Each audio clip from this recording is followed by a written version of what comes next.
So I was listening to Styx the Hexenhammer this morning talk about some of Trump's failures as president, and as usual, Styx makes some very salient points and has a pretty accurate feel. But there are 2 points in particular where I kind of disagree. Styx is pretty upset about the QAnon stuff and is of the opinion that people would have gone out and knocked on doors and done more other stuff if they weren't caught up in reading 4chan posts. And I kind of disagree. It's really hard to get people to go out and knock on doors and pass out flyers, and I think that people were more unified by that, even if it was just a silly LARP. It was still, it built a sense of community that was needed because people aren't going to rally behind the GOP.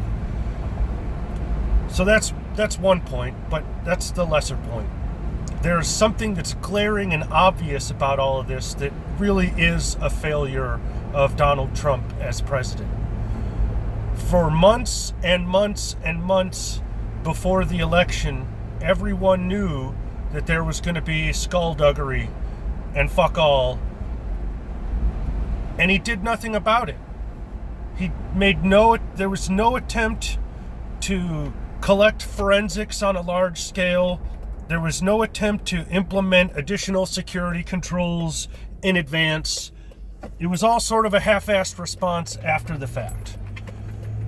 And that's the real failure, and the real crime in my mind is that even the left thought that there was going to be election issues, impropriety. And so had something been done in advance, there would have been a lot of public opinion, there would have been a lot of public support behind transparency into the election. And that's the biggest failure, aside from not pardoning Julian Assange. Maybe they're equal, but between those two things, one of those is the biggest failure of his entire presidency, is not doing something in advance of the election to provide transparency and to record what everyone knew was already going to happen.